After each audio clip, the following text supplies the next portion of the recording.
What's going on, Burke fam? I'm Steve from Burke Family 54 Comics, and in today's video, I'm going to be doing a spoiler-free review of Power Rangers #1. Let's go.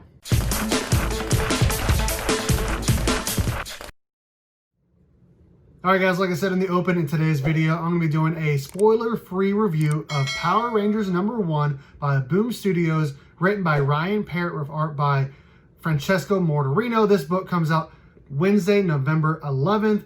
There's a ton of really awesome covers. Make sure you check out the Simple Man's Comics and the 616 Comics exclusive covers. We have a trade dress limited to 1,000 copies, priced at $12.99. We have a Virgin limited to 500 copies, priced at $24.99. A set of 2 that you can get for $29.99, or you can get a set of 3 with a Virgin color hold, priced at $59.99. Only sold as a set of 3 and limited to only 100 copies.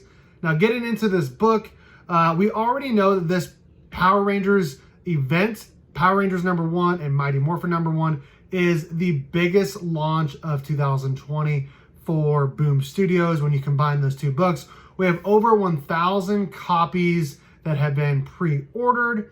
We also know that there is a new Green Ranger. We don't know who it is, but it appears it is not Lord Draken.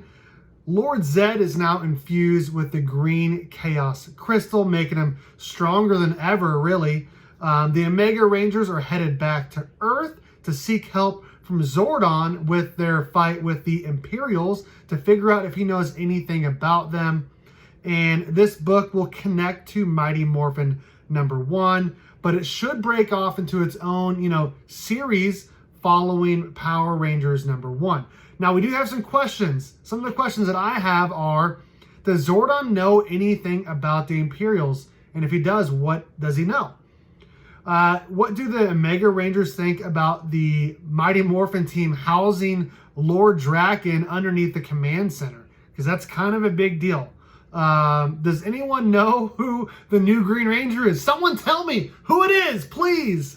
When will we find out who the Imperials are, and how big of a threat are they really? Because it seems like they're a huge threat, and it seems like there's more than one, because they're taking out all these different planets, and it looks a little bit different than the first one we saw, and I think it was Power Rangers, Mighty Morphin Power Rangers #50, the FOC cover.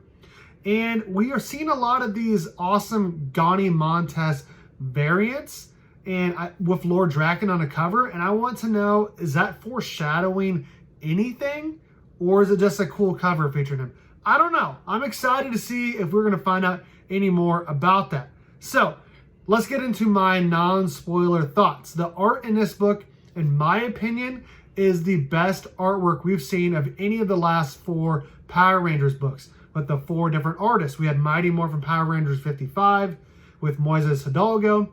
Wasn't a huge fan of that art. We had Draken New Dawn #3 by art by Simone Ragazzone. Not a big fan of that artwork.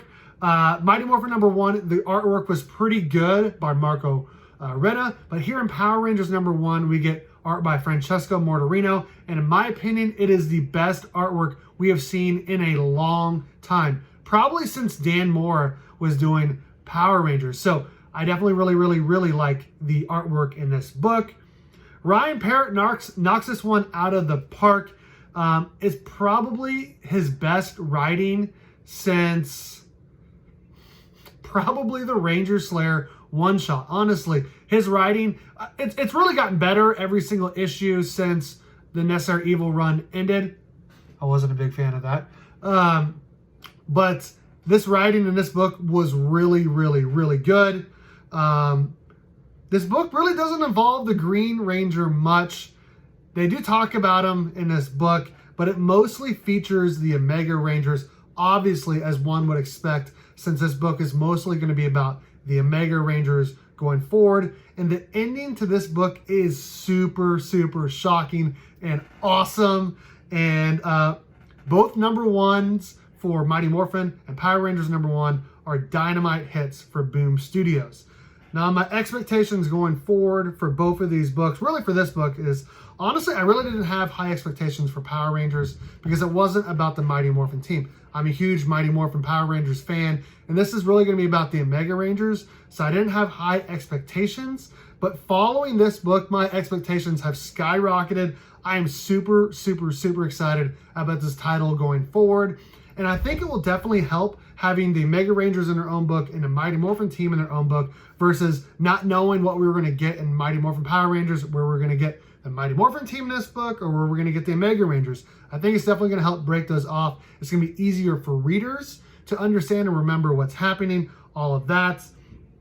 And I'm just excited about both series in general. I think they're both headed in the right direction, and Boom Studios is doing it right. Ryan Parrott is doing a great job writing, and I'm excited about it. Again, my name is Steve from Burke Family 54 Comics. Let me know in the comment section how excited you are for Power Rangers #1 by Ryan Parrott with art by Francesco Mortarino. Again, I'm Steve, and as always, go Cats, Cowabunga, and it's Morphin time.